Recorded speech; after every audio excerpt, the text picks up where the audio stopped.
Shalom saudara-saudara. Sungguh kalau pada pagi hari ini kita boleh berkumpul kembali karena kemurahan Tuhan. Bila pada pagi hari ini kita mau ucapan syukur kita hadapan Tuhan, kita mau awali ibadah kita pada pagi hari ini. Bila melalui ibadah pagi hari ini kita boleh benar-benar merasakan suka-suka dari Tuhan. Tuhan, pada pagi hari ini kami datang kembali kehadiran Engkau Tuhan. Kami serahkan setiap pergumulan kami Tuhan, setiap permasalahan kami Tuhan, yang bertaruh semuanya di bawah kaki Engkau Tuhan. Karena ketika kami beribadah pada saat itu kami ingin percaya Tuhan, kekuatan yang baru boleh Kau berikan pada kami Tuhan. Karena Kau adalah Allah kami yang sangat baik Tuhan. Kasih-Mu tidak pernah berkesudahan dalam setiap kehidupan kami Tuhan. Kami awal ibadah kami pada pagi hari ini hanya dalam nama Tuhan Yesus Kristus. Haleluya. Amin. Cek. Biarlah pada pagi hari ini kita memandangkan Tuhan, Engkau Bapa kami yang sangat baik Tuhan. Lebih dari segalanya Tuhan, kami membutuhkan dan memerlukan Engkau.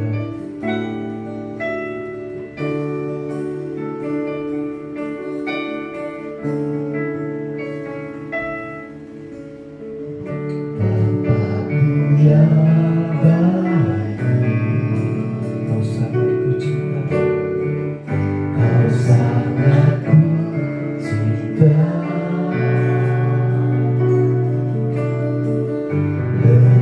Dari segalanya di dalam hidupku, Kau baik, Bapa-Ku yang baik. Engkau yang ku perlu.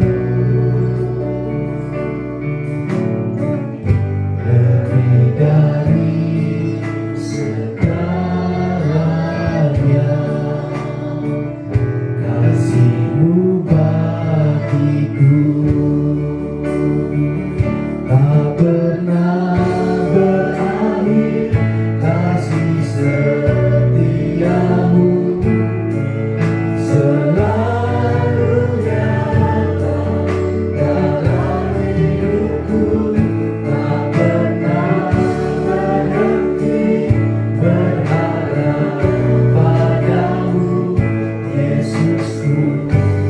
Segalanya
setia dalam hidup kami Tuhan.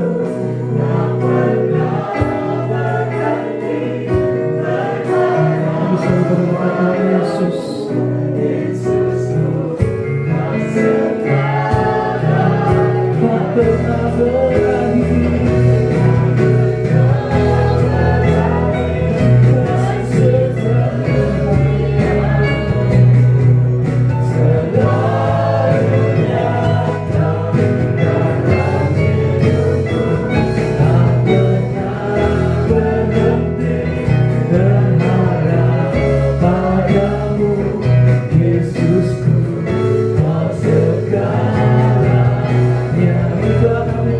tak pernah berakhir.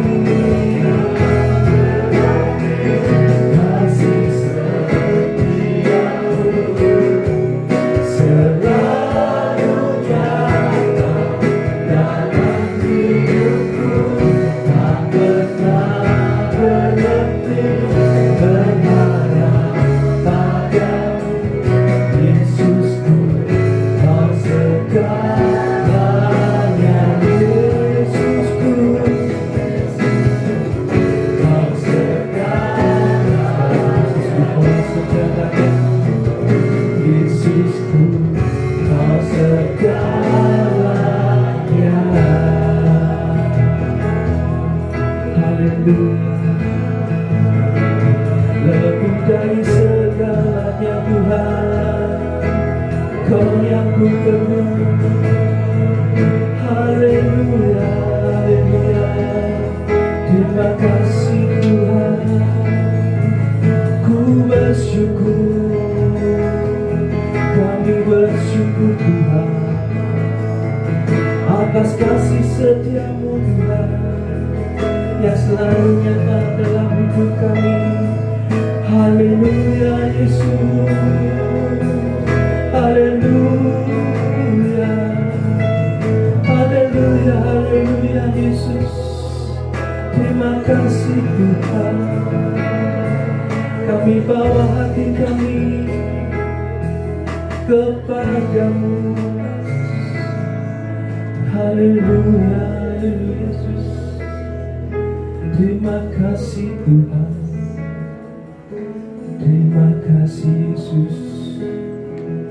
Ya Tuhan, kami bersyukur dan terima kasih pada Engkau Tuhan atas setiap kasih yang selalu baru dalam setiap kehidupan kami Tuhan. Untuk itu Tuhan, telah melalui keadaan yang kami hadapi saat ini Tuhan, melalui permasalahan kami hadapi dalam setiap keluarga dan kehidupan kami masing-masing Tuhan, biarlah iman kami diuji Tuhan, seberapa setia kami pada Engkau Tuhan. Untuk Tuhan, berikan kami kekuatan Tuhan, apapun yang terjadi dalam setiap kehidupan kami, apapun yang terjadi di sekitar kami Tuhan yang tidak menentu Tuhan, kami ingin senantiasa setia dan berharap pada Engkau. Hanya karena Engkau Tuhan, Allah yang tidak pernah meninggalkan kami Tuhan. Ya Tuhan, mulai satu firman-Mu yang kami dengarkan sebentar Tuhan, kami diuji Tuhan, seberapa setia kami pada Engkau Yesus. Amin. Ujilah aku Tuhan, cobalah aku Tuhan, selidiki batinku dan hatiku,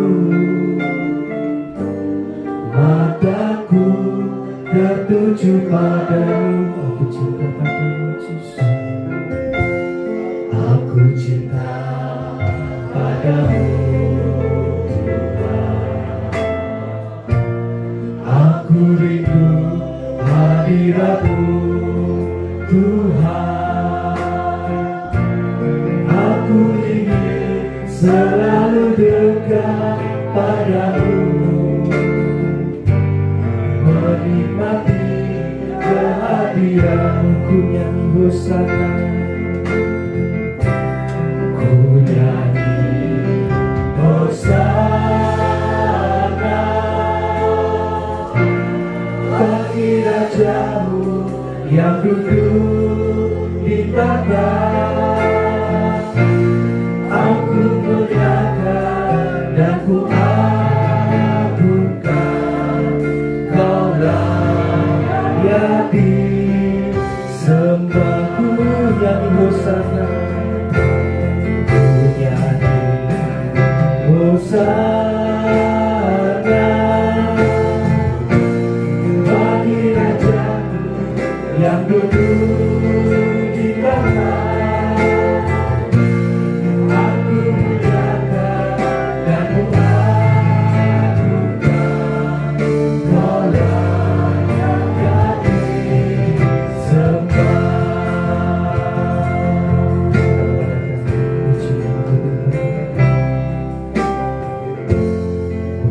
Kau layak jadi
Tuhan.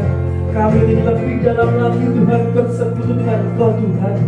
Biarlah oleh setiap kebenaran firman-Mu Tuhan, kami boleh menjadi intim, kami boleh menjadi semakin dekat dengan Engkau Tuhan, sehingga kami boleh memperoleh Tuhan kepekaan akan rencana Engkau, akan janji Engkau Tuhan dalam setiap kehidupan kami Tuhan.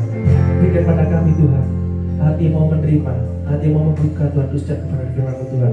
Kami akan percaya Tuhan, sepulang dari tempat ini Tuhan, kami boleh memperoleh kekuatan yang baru Tuhan. Kami yakin juga Tuhan, setiap sidang jemaat mendengarkan kami di rumah Tuhan. Kami yakin juga bahwa sukacita akan melewati mereka di rumah-rumah Tuhan. Yang bersambut Tuhan firman pada pagi hari ini Tuhan, hanya dalam nama Tuhan Yesus Kristus. Mari kita semua katakan amin. Injil Lukas pasal 10 ayat 38 sampai 42. Demikian firman Tuhan. Ketika Yesus dan murid-muridnya dalam perjalanan, tibalah ia di sebuah kampung. Seorang perempuan yang bernama Marta menerima dia di rumahnya. Perempuan itu mempunyai seorang saudara yang bernama Maria. Maria ini duduk dekat kaki Tuhan dan terus mendengarkan perkataannya.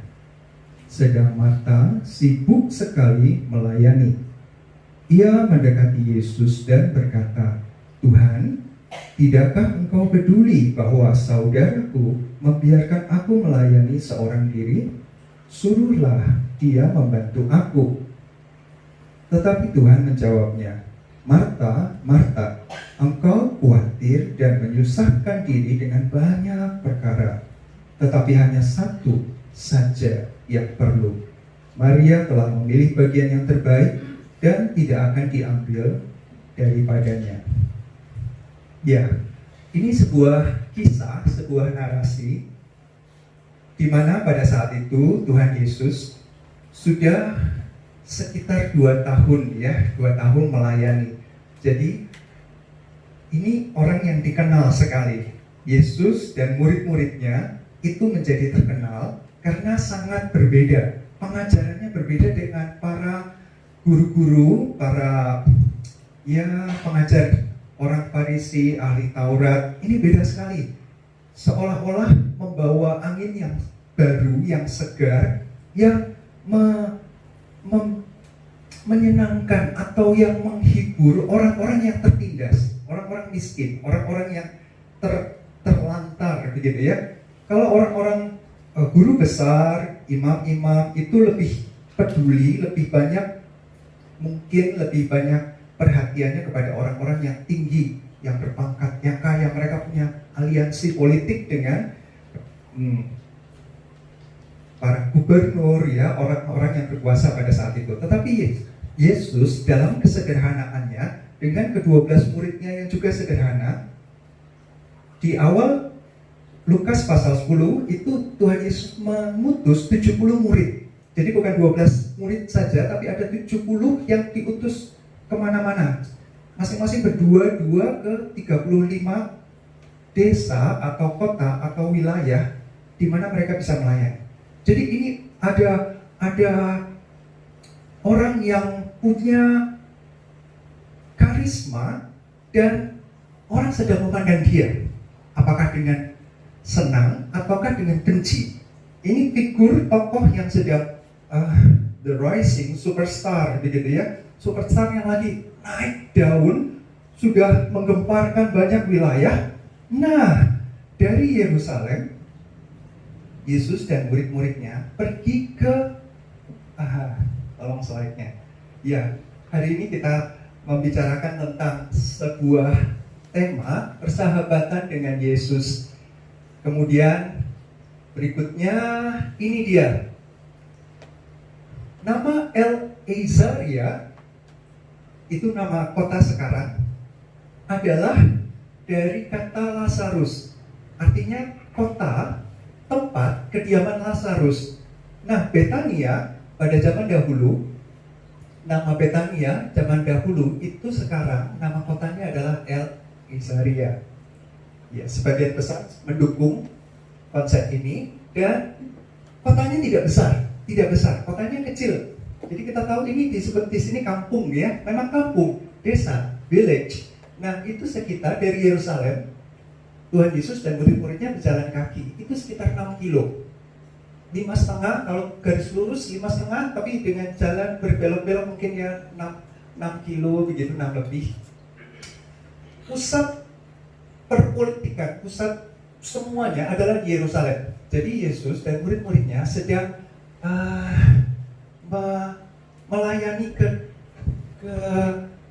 kampung begitu ya, ingin lepas dulu dari ketegangan dengan orang-orang berkuasa di Yerusalem, lalu berjalan-jalan ke Betania, tentu dengan tujuan, dan di sana berjumpa dengan teman-teman baiknya. Ya, jadi Marta dan Maria adalah teman-teman baik Tuhan Yesus. Kita akan lihat nanti seberapa baik. Nah, Jadi ini memang bukan kota besar, kecil, hanya beberapa. Orang besar, orang terkenal datang ke kampung kecil, itu tentu akan membuat gempar gitu ya. Wah, ada Yesus datang. Wah, yang paling sibuk adalah Marta. Betul ya? Nanti kita lihat next slide. Nah, ada tokohnya di dalam kisah ini adalah Tuhan Yesus, jelas ada murid-muridnya. Tapi murid-muridnya tidak mengambil bagian peran. Nah, yang berperan adalah Maria dan Marta. Ini orang-orang yang menjadi tokoh kunci dalam kisah ini. Dari gambaran, tadi kita sudah membayangkan, oh Yesus datang dengan murid-muridnya. Marta sibuk.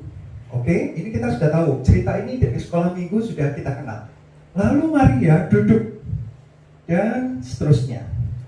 Kita akan lihat satu-satu. Tuhan Yesus datang ke Betania sebagai sahabat. Ya, bukan sebagai guru besar, bukan sebagai anak Allah yang maha kuasa. Iya, Tuhan Yesus adalah anak Allah yang maha kuasa, betul. Tetapi Tuhan Yesus datang untuk berjumpa dengan sahabat-sahabatnya, Marta, Maria, dan sebenarnya ada satu lagi, mereka bersaudara, Lazarus. Di Yohanes pasal 11, setelah kisah ini ya, beberapa saat kemudian Lazarus meninggal, dan sebelum meninggal sudah dikirim pesan, Yesus tolong datang cepat nih, saudara kami sakit keras, please come, datanglah, tolonglah Lazarus, teman baikmu, tolong kami, datanglah ke sini. Tapi Tuhan Yesus masih melayani sampai akhirnya Lazarus mati, dan setelah 3 hari baru datang. Wah, mereka sedih sekali, Marta, Maria ini ya. Kemudian ada mujizat dinyatakan pada saat itu, Yesus membangkitkan Lazarus. Tapi itu kisah setelah ini. Nah, kita lihat bagaimana sikap dari Marta dan Maria. Kita bandingkan ya, kita compare supaya kita bisa lihat yang mana sih yang sebagai sahabat itu yang mana. Karena Yesus datang bukan untuk melakukan hal-hal besar, bukan cuma datang, masuk ke rumah, ini rumah temannya, rumah sahabatnya, dan menikmati di sana persahabatan itu. Nah, reaksi dari Marta dan Maria sangat berbeda. Slide selanjutnya, ini kita lihat kata-kata yang ada di dalam firman Tuhan ya. Maria, begitu Tuhan Yesus datang, langsung menyambut. Kita lihat, dikatakan di situ, dia duduk dekat kaki Tuhan. Nah, duduk dekat kaki Tuhan. Tempat duduk zaman dahulu lebih landai begitu ya, jadi agak berbaring, setengah berbaring gitu, lebih santai. Karena ini Maria duduk dekat kaki Yesus, duduknya dekat. Kita bisa membayangkan duduk dekat. Sedangkan Marta sibuk sekali melayani. Ya, ini dalam terjemahan bahasa Inggris ESV, English Standard Version. Jadi sibuk, ya, distracted banyak. Wah, ada makanannya, wah, minumannya. Sebelumnya harus ada ini, basuh kaki dulu, dibersihkan kakinya Yesus dan murid-muridnya. Wah, dia yang nyiapkan. Dia membayangkan, wah, ini orang terkenal datang ke rumahku yang kecil, jadi harus disambut dong. Berarti harus disiapkan makanannya, minumannya. Saya harus menjadi tuan rumah yang baik. Betul? Baikkah itu? Baik, tentu. Ya, dia punya, mungkin dia kakak, mungkin dari Maria, jadi dia merasa bertanggung jawab. Aku tuan rumah, ya haruslah dilayani. Masa jauh-jauh dari Yerusalem, udah terkenal begitu, gak dilayani. Nah, dialah yang mengambil bagian dalam melayani Yesus dan murid-muridnya. Sedangkan Maria itu duduk dekat kaki Tuhan. Ini Tuhan ya, dikatakan Tuhan. Jadi sebagai penguasa dia tahu, dan dia mengambil sikap, ini sahabatku datang, ini punya banyak cerita. Pasti dia sudah, ini Lukas pasal 10, jadi di kisah di atasnya, kemudian Lukas 9, 8, 7, 6, dan seterusnya, itu ada banyak hal menggemparkan. Nah, Maria itu hanya ingin, ayo Yesus cerita, aku ingin dengar, aku ingin, apa yang terjadi ya, apa yang sedang ada di Kapernaum. Wah, gimana dengan orang di sana, bagaimana deh dengan reaksi orang-orang ketika disembuhkan kusta dan seterusnya. Mereka cerita, dan Maria sikapnya adalah duduk dengar. Wah, setelah itu gimana? Jadi wajah antusias itu kelihatan. Nah, berikutnya setelah duduk dan dikatakan Maria terus mendengarkan, terus melihat, memandang dengan takjub, dengan terpesona. Ini orang terkenal sekali ada di rumahku yang kecil, dan dengan begitu banyak cerita yang bagus sekali, dia terus mendengarkan, listening. Sedangkan Marta, kita lihat kedekatan sebenarnya ya. Ketika Marta ini ngomelnya ke Yesus, betul ya? Itu kan adiknya, Maria lagi duduk di kaki Yesus, dekat kaki Yesus. Dia kan bisa langsung, Mar, bantu dong. Sama-sama satu Marta, satu Maria. Mar, ayo dong, masa aku aja yang kerja? Tapi dia justru kepada Yesus, dia katakan, Tuhan, dikatakan sebagai Tuhan ya, Tuhan, tidakkah engkau peduli bahwa saudaraku membiarkan aku melayani seorang diri? Jadi dia mengeluhkan saudaranya kepada Yesus. Kalau ini orang jauh, orang berpangkat datang, dia nggak berani mengeluh begini ya, komplain saudaranya ke pejabat. Nggak mungkin, dia pasti ngomelin adiknya langsung. Nah, tetapi Marta punya kedekatan, dan dia mengatakan, Tuhan tolong dong, disuruh tuh Maria, masa aku sendirian? Ya, sedangkan selagi Maria duduk dengar, Marta sibuk dan ngomel, mengeluh, komplain gitu ya. Kenapa sih kok aku sendiri? Emang tuan rumah cuma aku. Nah, di sini tidak disebutkan Lazarus. Entah, ya berarti tidak dianggap penting dalam kisah ini, tetapi sedang dikontraskan apa yang Maria buat dan apa yang Marta buat. Siapa yang sahabat di sini? Dua-duanya sahabat, tapi yang satu antusias mendengar, yang satu antusias bekerja dan mengeluh. Next. Berikutnya, ya ini antusias nih. Dengan mendengar cerita, dengan kabar yang dia dengar, Maria itu puas gitu ya. Dia terus memandang dan setelah ini apalagi, kalau bisa seharian, semalaman gitu dia tahan. Karena kisahnya memang menarik. Dan Tuhan Yesus saya yakin adalah orang yang suka bagus gitu ya, mengisahkannya pasti bagus. Jadi dengarkan itu dengan perhatian, nggak mau diganggu dengan yang lain. Sebentar toh, nanti aja. Yesus itu kalau mau ngambil makan ya ambil aja, nggak usah harus dilayani, harus diambilkan semuanya murid-muridnya. Biarkan mereka ambil sendirilah ya. Yang penting ceritanya, yang penting kisahnya. Ada kabar apa sekarang itu Maria lakukan. Dan dengan mendengar itu, dengan mendengarkan, dengan mulai membayangkan, wow, besar ya kuasa Tuhan ya, kuasa Allah begitu besar dinyatakan kepada bangsa Israel. Dia merasa diri puas, menikmati sekali kisah dari Tuhan Yesus. Sedangkan Marta, sementara dia di sini dikatakan Marta sibuk sekali melayani, dan Tuhan Yesus mengatakan begini, Marta, Marta, engkau khawatir dan menyusahkan diri. Nah ini kata-kata dari Tuhan Yesus ya. Engkau khawatir dan menyusahkan diri. Seolah-olah Tuhan itu juga bilang begini, seolah-olah ya, aku bisa ngambil sendiri kok Marta, gak apa-apa, gak usah repot-repot. Ayolah kamu duduk dengar aja. Seolah-olah Tuhan Yesus ingin mengatakan begitu. Sudahlah, aku kan teman, ini juga murid-murid, bisa ngambil sendiri lah, minum, gak usah yang aneh-aneh, gak usah yang sibuk-sibuk, beli kesana kemari, gak usah. Saya cuma mampir, saya ingin ketemu aja sahabat-sahabatku. Seolah-olah demikian. Jadi Marta nggak usah lah kamu khawatir, nggak usah lah kamu sibuk menyusahkan diri. Nah, ini adalah perbandingan yang kita bisa lihat bagaimana Maria menganggap Yesus sebagai sahabat dan dia dekat, mendengar, dan antusias itu memuaskan dia. Sedangkan Marta memandang ini sebagai orang besar, sahabat orang besar, jadi harus dilayani, harus menyibukkan diri, dan itu membuat dia khawatir dan susah. Dia sendiri yang cari susah itu. Menurut dia begitulah seharusnya. Oke.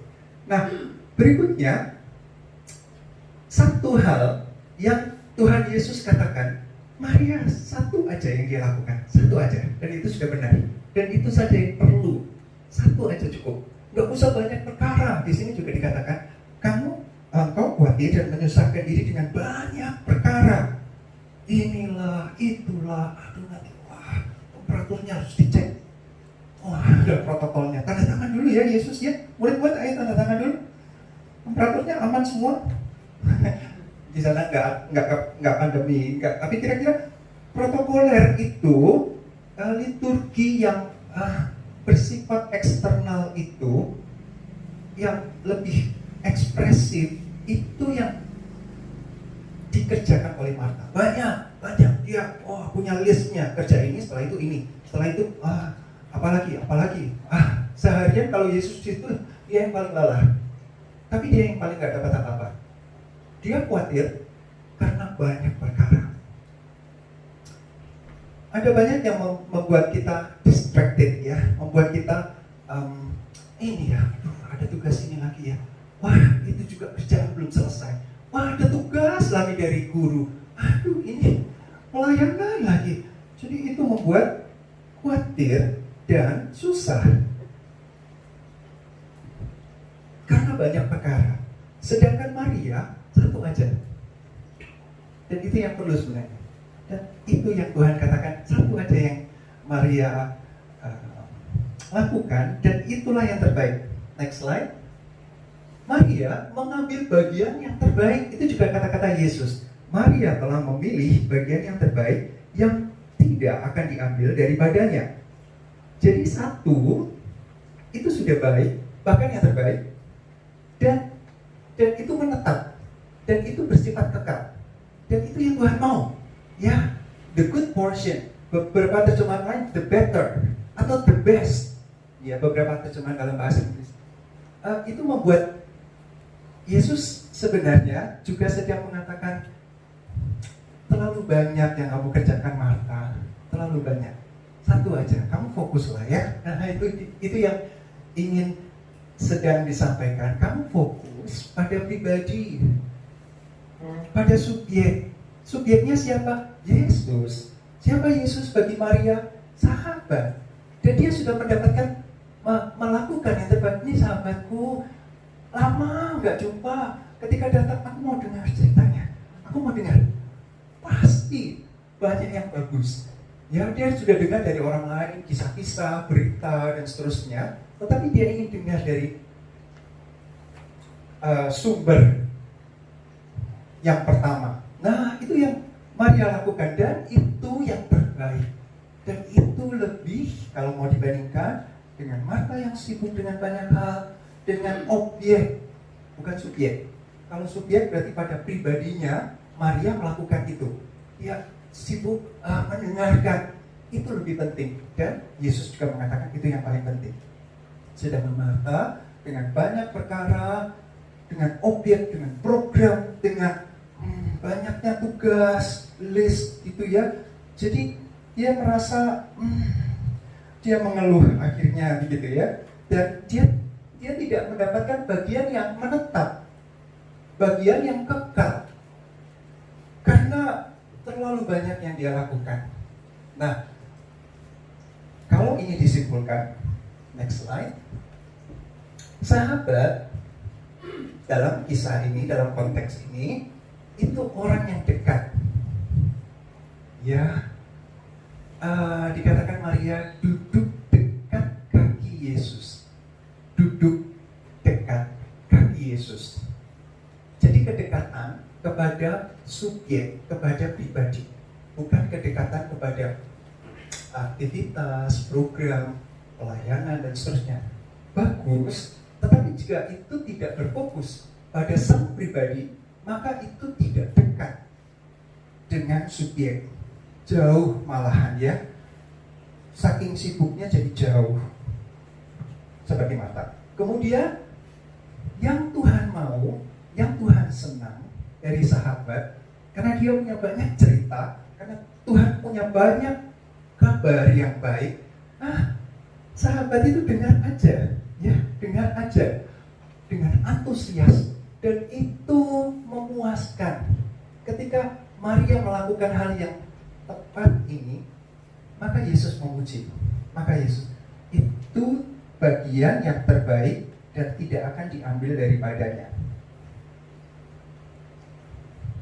Mari kita aplikasikan firman Tuhan, bagian dari firman Tuhan ini di dalam kehidupan kita.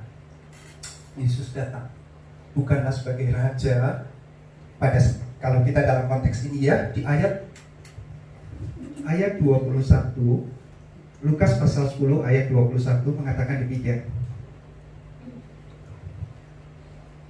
Ini sebuah doa Tuhan Yesus ketika 70 muridnya datang dan mengatakan, datang setelah diutus ya, mereka kembali dan bercerita. Nah, ini yang Yesus respons, tanggapan Tuhan Yesus, aku bersyukur kepadamu Bapa. Jadi Yesus langsung berdoa kepada Bapa, Tuhan langit dan bumi, karena semuanya itu Engkau sembunyikan bagi orang bijak dan orang pandai, tetapi Engkau menyatakan kepada orang kecil.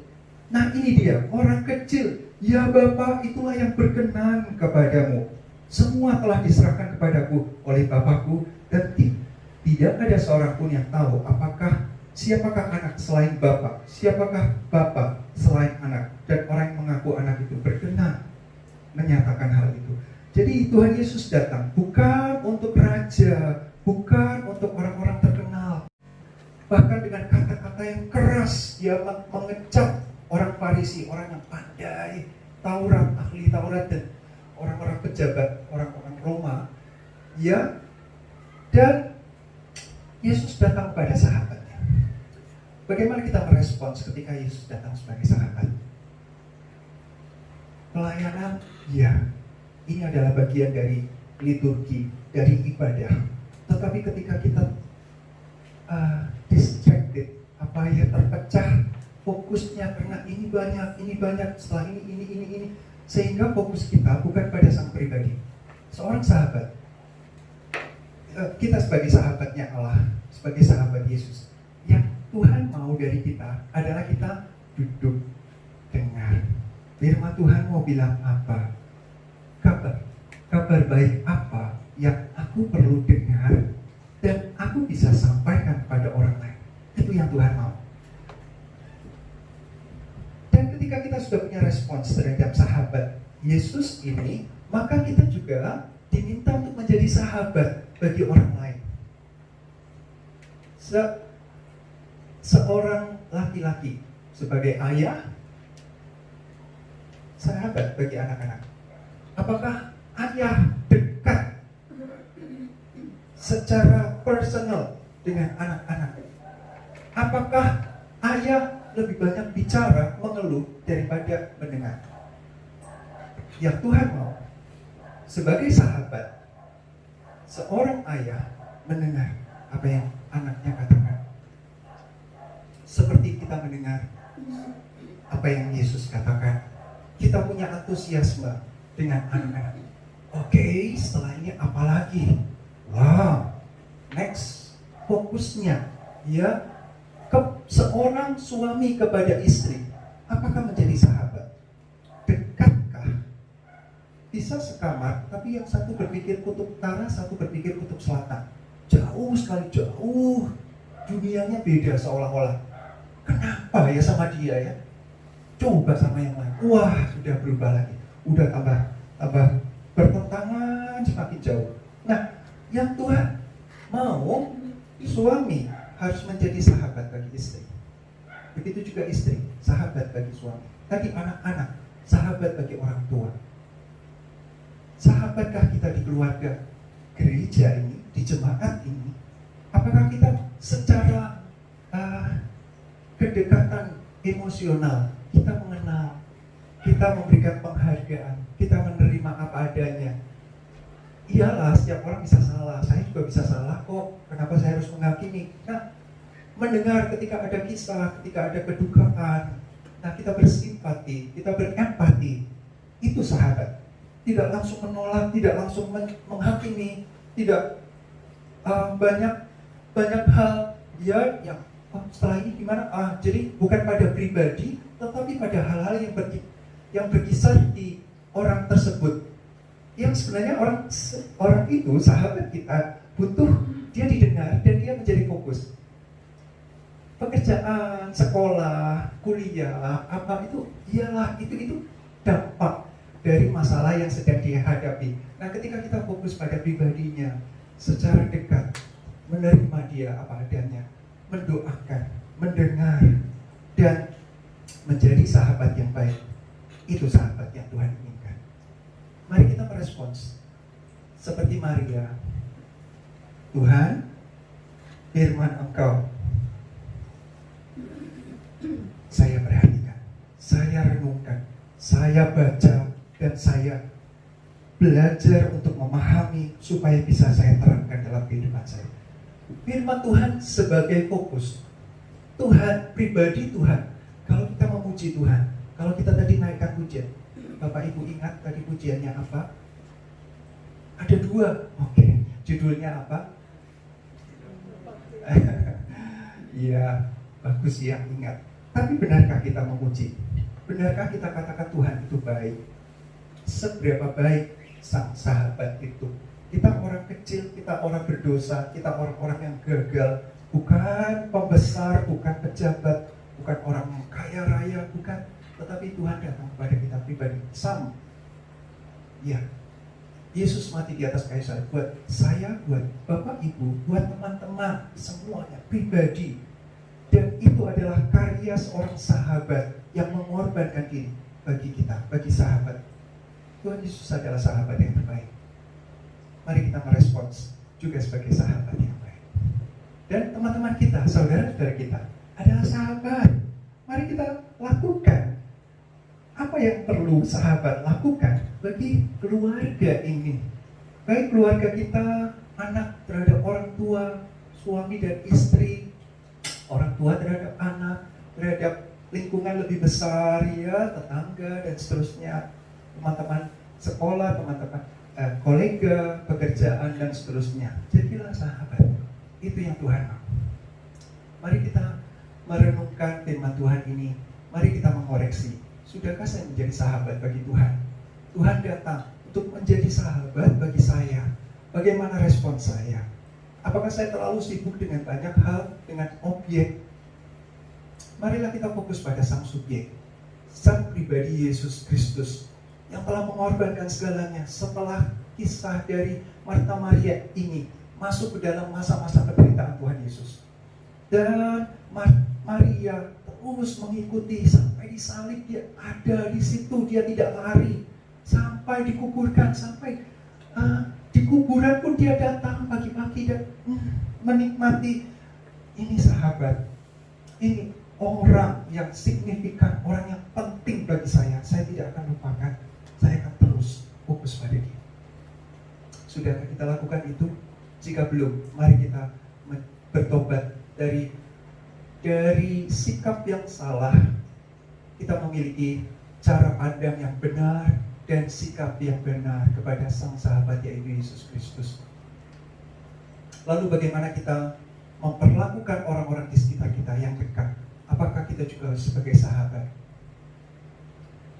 Pernahkah kita sungguh-sungguh meluangkan waktu, memberikan telinga kita mendengar, berrelasi secara pribadi satu sama lain, menikmati kebersamaan, tertawa bersama, menangis bersama? Itulah makna seorang sahabat. Mari kita berdoa. Bapa di surga, terima kasih untuk firman Tuhan ini. Tuhan, terima kasih Engkau yang mulia mau mendekati kami yang hina, yang selalu gagal, yang banyak kekurangannya. Terima kasih Tuhan, itu adalah anugerah yang besar. Kami tidak layak, tetapi Engkau melayakkan kami. Terima kasih. Kami mau belajar untuk memandang Engkau sebagai sahabat terbaik. Dan kami ingin melakukan, mempunyai sikap hati yang tepat kepada Engkau Tuhan. Ketika Engkau memberikan banyak kemampuan kepada kami, maka bukannya kami makin menjadi banyak kecemasan dan menyusahkan diri, tetapi kami fokus kepada Engkau. Apapun, bidang apapun yang Tuhan percayakan kepada kami, satu yang menjadi fokus kami melayani Engkau Tuhan. Sang pribadi yang begitu baik. Dan ketika kami menikmati hubungan kami dengan Engkau, tolong Tuhan supaya kami juga menikmati hubungan dengan secara horizontal kepada pasangan hidup kami, kepada orang tua kami Tuhan, sebagai sahabat yang baik, kepada anak, kepada teman-teman kami Tuhan. Ampuni jika selama ini kami sering memandang mereka sebagai objek, bukan sebagai subjek yang harus diperhatikan, yang harus dihargai, yang juga diterima kegagalannya. Ampuni kami Tuhan, dan kami mau belajar menjadi sahabat yang baik bagi mereka juga. Seperti Engkau rela menjadi sahabat bagi kami yang buruk, yang tidak pantas ini. Terima kasih. Kami bersyukur untuk bagian firman Tuhan ini. Kiranya Engkau mengingatkan kami selalu Tuhan akan kebaikan Engkau, sehingga kami juga limpah dengan kasih Tuhan, melimpah keluar kepada sahabat-sahabat kami di sekitar kami. Terima kasih. Kami bersyukur untuk firman Tuhan ini, dan kami akan pulang dengan membawa berkat Engkau. Kiranya kasih abadi dari Allah Bapa yang penuh dengan kebenaran memampukan kita untuk menghargai Dia sepenuhnya, menghargai sebagai sahabat, sebagai Bapa yang baik. Dan kiranya Tuhan Yesus Kristus, Sang Gembala Agung, yang juga adalah sahabat yang terbaik, memampukan kita untuk terus dekat, berfokus kepadanya dan memuliakan Dia. Dan kiranya Allah Roh Kudus memampukan kita untuk puas dengan anugerah Tuhan, dan itu melimpah keluar kepada orang-orang lain di sekitar kita, orang-orang dekat, orang-orang yang kita temui sehari-hari. Terimalah berkat dari Allah Tritunggal ini di dalam nama Tuhan Yesus Kristus. Amin. Mari kita mengambil bagian saat teduh, menikmati anugerah Tuhan, bersyukur kepada Tuhan untuk hari ini, dan berkomitmen untuk melakukan kehendak Tuhan sebagai sahabat yang baik, yang berfokus kepada Tuhan dan kepada sesama. Amin. Ibadah selesai. Tuhan Yesus memberkati.